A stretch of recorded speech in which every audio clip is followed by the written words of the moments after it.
Agus Hilmi asal desa Tulotio, Kecamatan Tibawa, Kabupaten Gorontalo dikabarkan disekap di Kamboja hingga dimintai uang tebusan 50 juta rupiah agar bisa kembali ke Indonesia.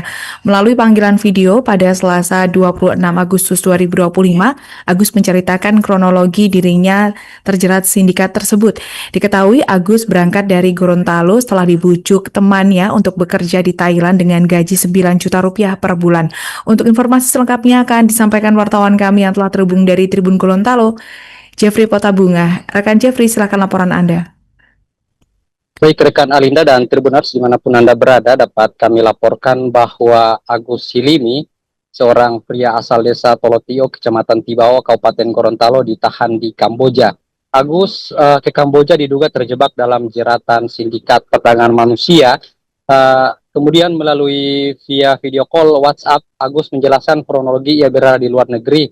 Katanya pada 7 Agustus 2025, ia berangkat dari Gorontalo setelah dibujuk seorang temannya untuk bekerja di Thailand dengan gaji yang menggiurkan, yakni sebesar 9 juta per bulan.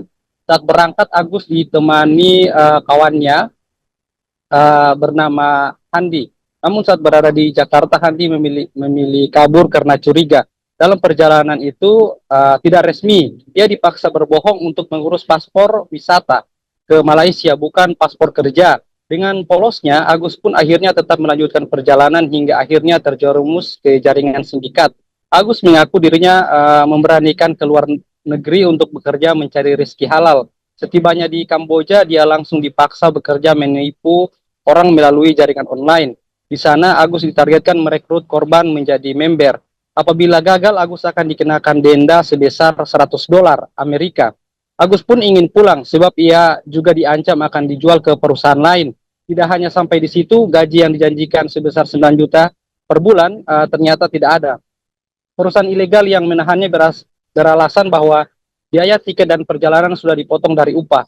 Bahkan jika Agus nekat meminta pulang, ia diwajibkan membayar denda sebesar 50 juta. Ia pun meminta pemerintah untuk menolong Agus pulang. Sementara itu keluarga Agus di Gorontalo hanya bisa menahan tangis.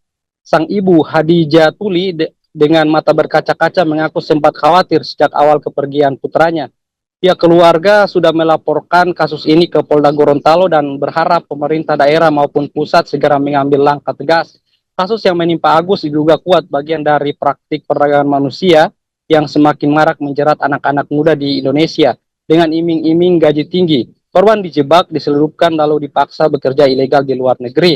Dan tadi juga kami telah melakukan konfirmasi ke pihak keluarga di mana Agus saat ini sudah bisa melarikan diri dan sudah berada di KBRI dan direncanakan Agus akan kembali, namun mereka masih mengumpulkan uang agar Agus bisa pulang ke Indonesia. Baik, demikian yang dapat kami laporkan, kembali ke studio.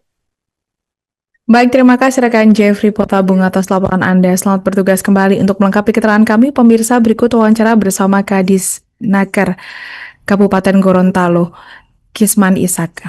Jadi bicara kasus pekerja ilegal yang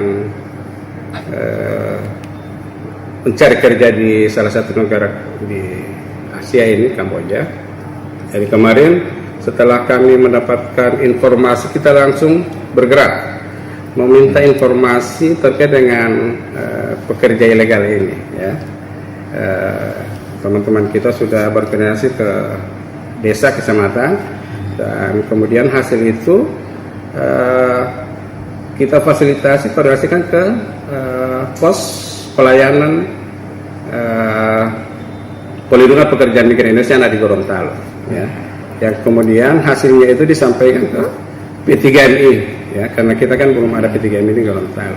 Nah, hari ini ya kita belum memiliki anggaran khusus untuk itu. Nah, makanya tadi juga saya sudah berkoordinasi dengan provinsi juga demikian. Download Tribun X sekarang, menghadirkan lokal menjadi Indonesia.